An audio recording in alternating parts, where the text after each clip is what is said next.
Hi everyone, my name is Mickey Brammer. I am an architecture and design journalist. I write for publications like Architectural Digest, Dwell, Surface, Elder Core, Metropolis, and I'm here moderating the panel.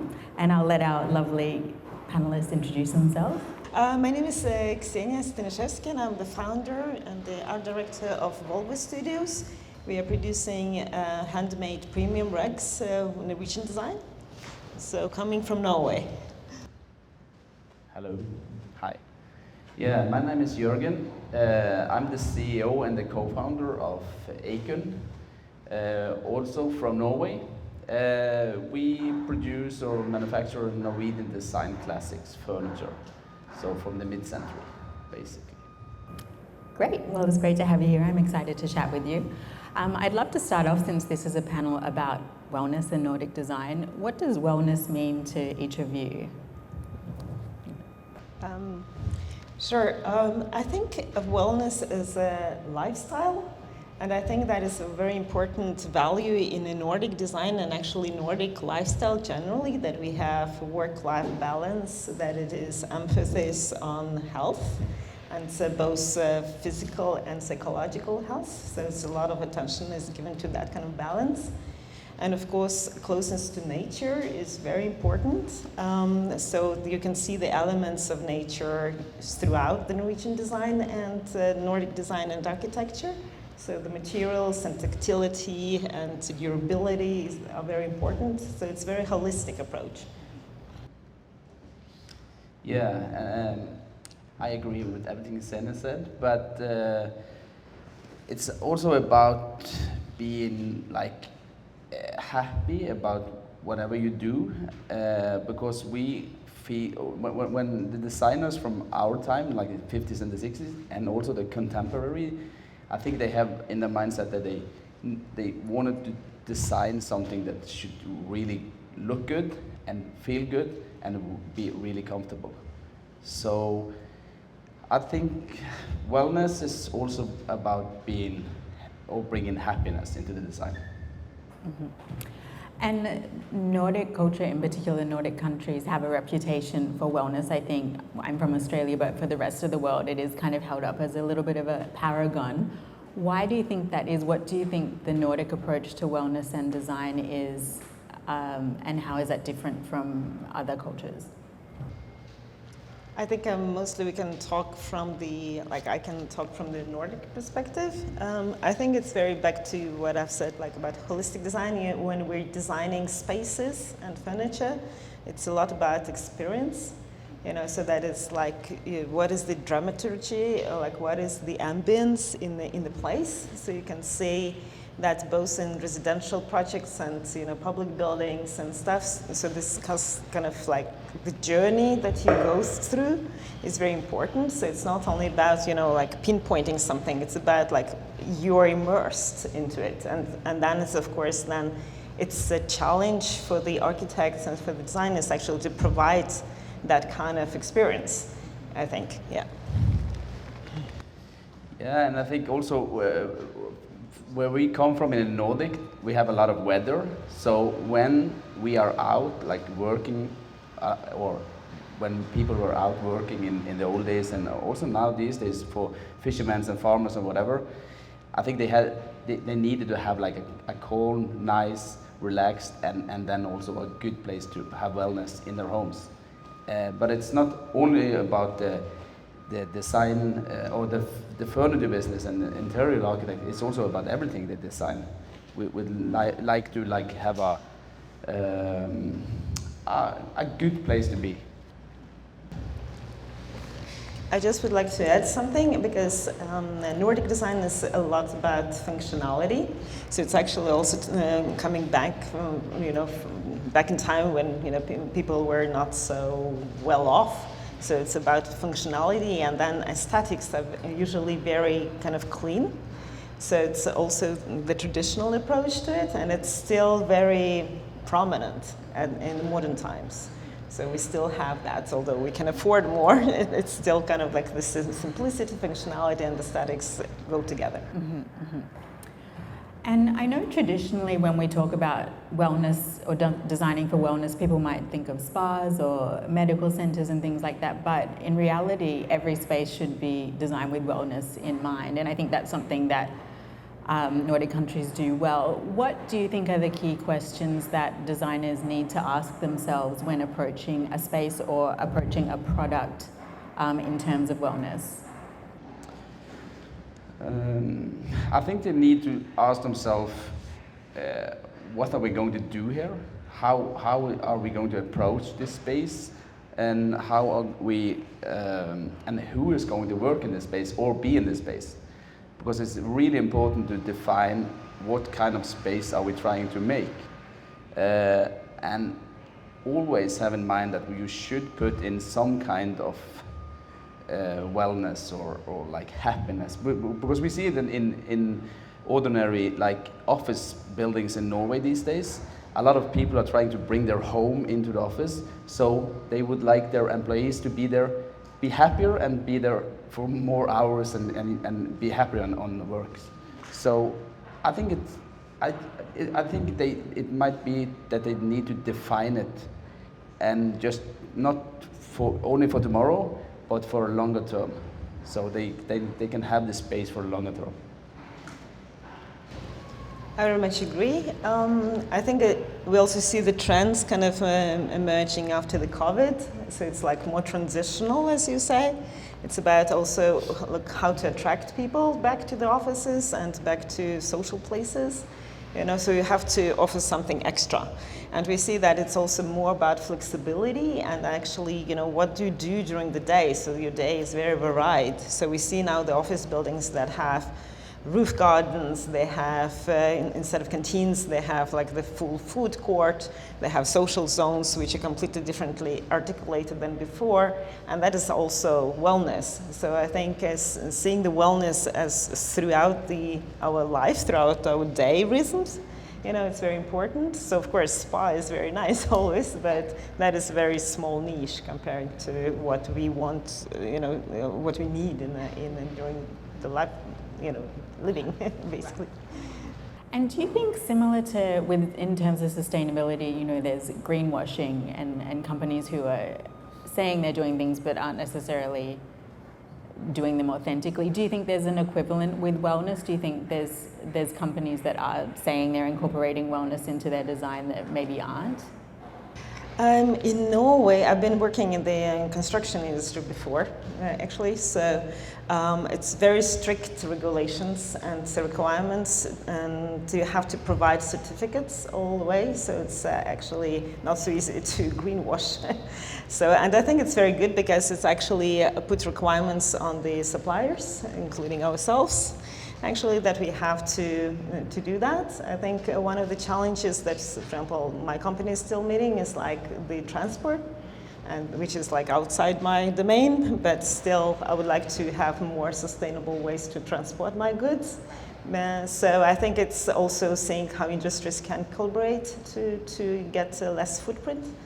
So, but I think it's, I see it throughout the value chain, that it is actually pretty high standards, and even the finance now, for example, the bank loans for the new and rehabilitation projects, they need you to show that you, for example, can meet the BREEAM excellence requirements and stuff.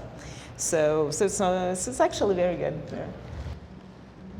Yeah, I think Senja did actually answer that very well. Yeah. Yeah. And Jürgen, I know your company has been doing some workshops for mental health with youth. Is that correct? Yeah. I think that's really interesting, because when we speak of wellness and design, mental health isn't necessarily what springs to mind. So I'd love to hear what brought about that project and what you've been trying to achieve with it. Yeah, that was a really interesting project to do, but for us, or for everyone, human and social responsibility is also one of the biggest aspects about sustainability. And when we did our art project with a famous Norwegian graffiti artist, we were going to auction away 5 like small wooden figures, and we were trying to find out what kind of way or what kind of company or what kind of where to give the money or the what do you call it, to give the money who came in from the auction. So we decided to do it to the mental health for youth, because we meant that they had a really bad experience during COVID. All people had a bad experience, really bad period, but the youth that were growing up these days, who hadn't had like really education, end of their education, and they were really struggling. There's a lot of youth struggling, and so then we decided to give it to the mental health for youth. So, and it felt well, and and they were really happy themselves. So yeah. And Ksenia, I know with your work, you work with a lot of artists collaborating on the rugs, and I'm interested in the idea of art as kind of, and mental health, and how art, culture, things like that can have a positive impact on it. Is that something you think about with the designs? Is that something the artists talk about? What are they saying to you in these collaborations? I think in Volvo, yes, we collaborate with different artists, and we give completely open creative playground. We never give a brief. We basically go into the dialogue, which stories the artists want to tell and how they want to express themselves, and then we just try to basically make it possible. So I think what I hear from our customers basically is like they're very much surprised that basically a rug, which usually is seen as an accessory rather than an object, is actually becoming an art piece. And it's very inspiring, and we have very often discussions about, you know, what is the correlation between the narrative the artists want to tell and the artistic expression, you know, and the freedom of the artistic expression. And I think it's actually back to your question about the psychology about it, is like we are all individuals, and for us it's very important to bring forth, you know, the individuality of each of us, you know, and also to inspire our clients to be as free and as artistic as individual as they can be, and actually celebrate that diversity.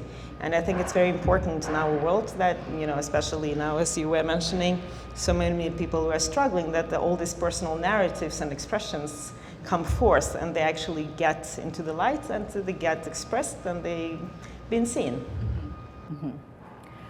And Jürgen, I know that your company focuses on classic furniture, so it's as you mentioned, a lot of that derives from necessity in the culture.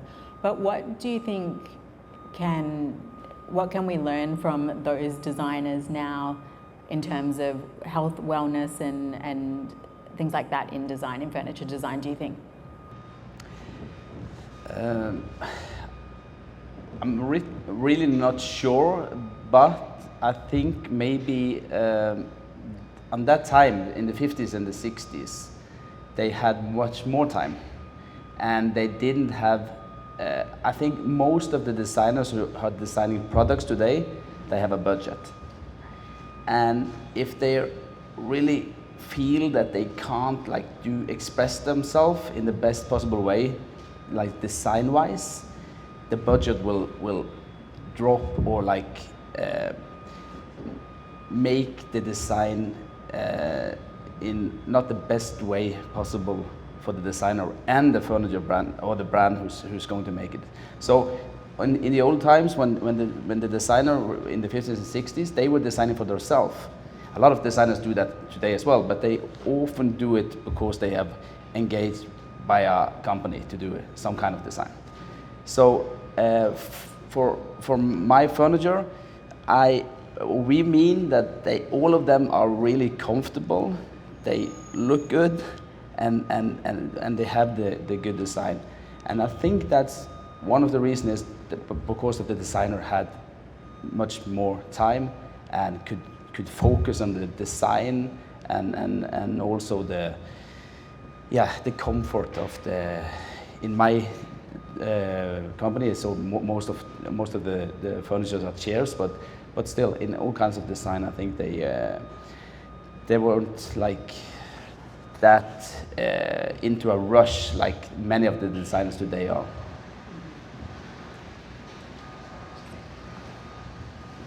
Go ahead. Oh no, and in terms of the materials that you use for the rugs, you said there's a lot of strict standards. So I'd love to know, I mean, I know a lot of that is sustainability, but are there any things relating to wellness, any choices that you do have to make with those materials?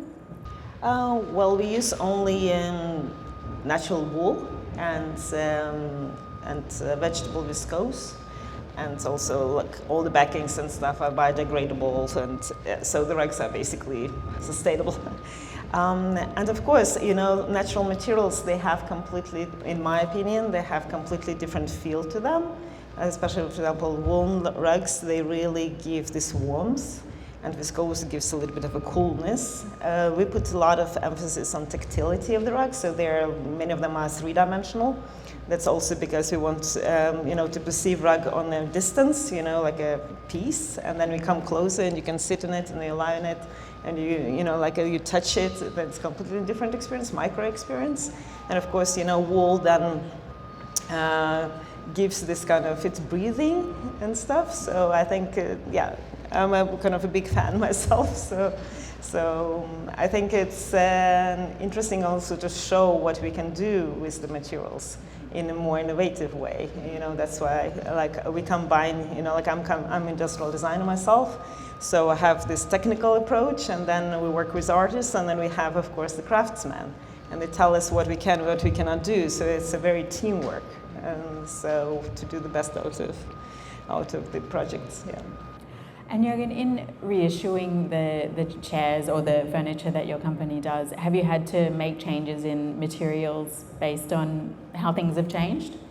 Yeah, of course, we try to follow what's in the trends today, but most of the classics are made in like the really general finishes, like black leather, brown leather, cognac leather, and we have changed, of course, the material from going from palisander antique to make them now in oak and walnut, who's also a much more environmental friendly material.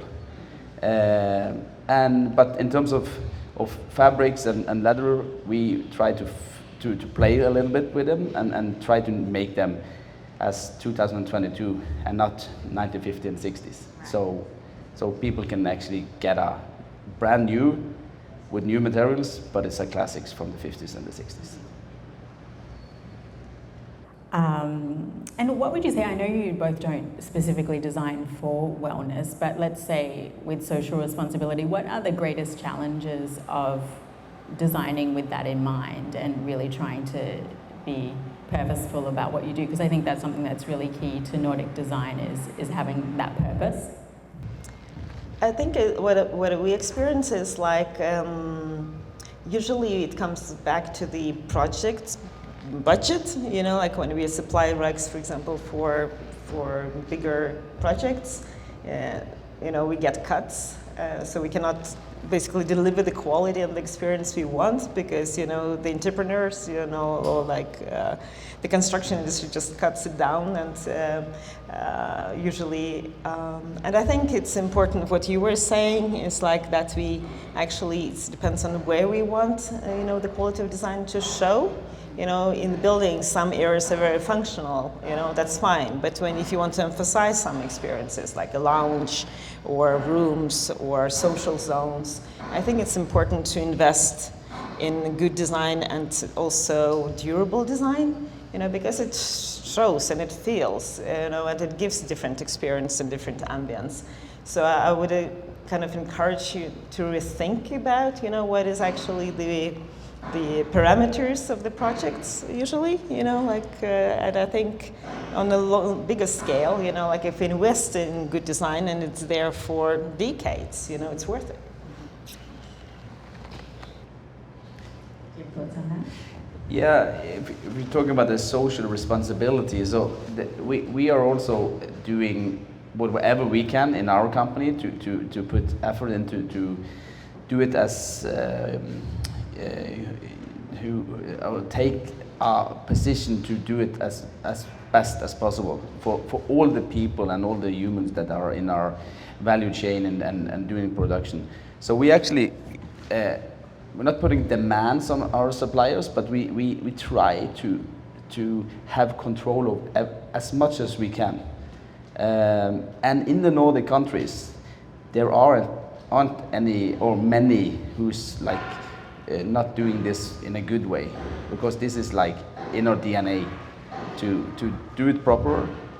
But also, let's say that sometimes when it comes to money, when you go down on the budget, there will be less quality and sometimes some shortcuts, and that's not good for the social responsibility or the human who's in this industry, whatever.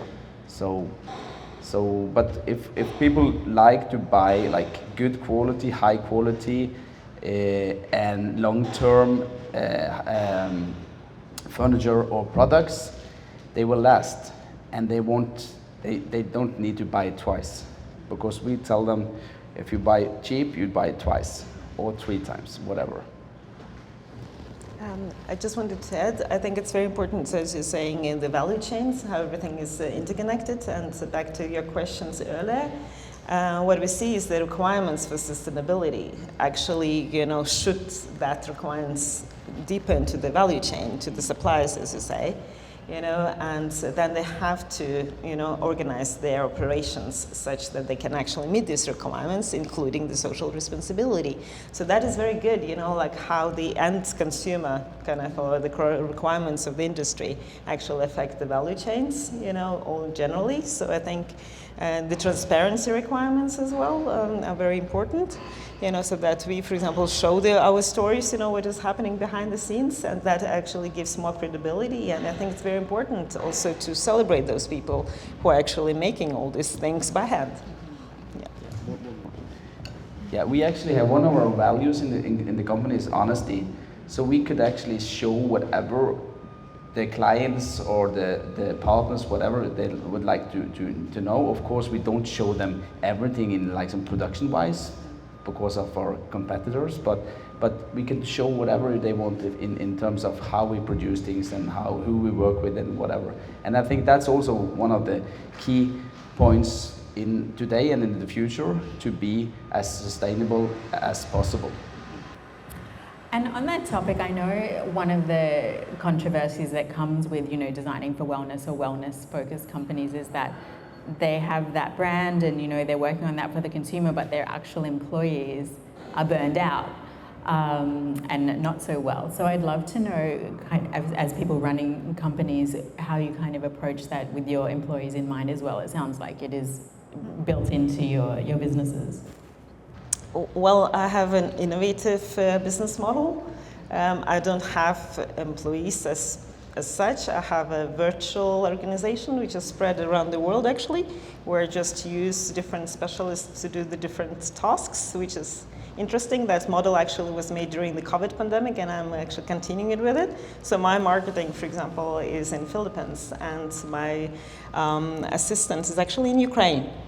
So it's a very interesting model, and it's working. It's mostly younger. It's like millennials generation, and they're working completely differently. So we're doing a lot of stuff on WhatsApp, by the way.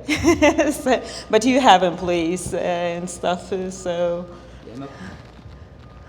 We don't have too many, but for me, it's also important to take care of everyone in your value chain again. So my partners, my suppliers, my dealers, all those, also we try to have them as happy as possible, because that's also like a modern way of doing business, to keep everyone informed, and also as they feel it is a partnership and not a dealer, manufacturer or brand combination. I think we're all in the same boat. Everyone wants the same things, we want to achieve some good results and give people some good design. Wanted to add, I think it's very important for both our businesses, is like which suppliers you work with and how do you treat them, because that kind of partnership, as you say, is very important and it's built over the several years and many projects. And if you know each other well and you have mutual respect, then you get the best results, obviously. You know, so I work very closely with my suppliers, like we are every day. And I know that they put requirements back to me.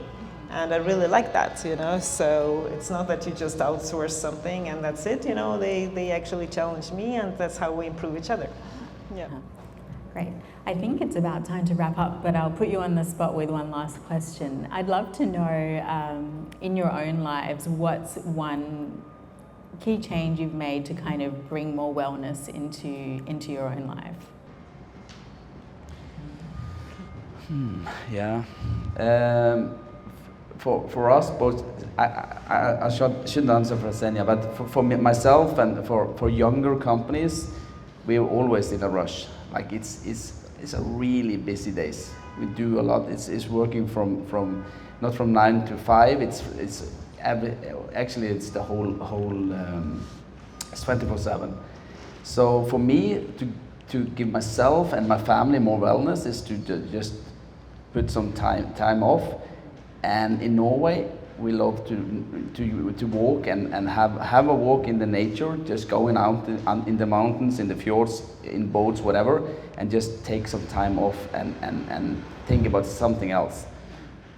So for me, it's more or less to just do that often.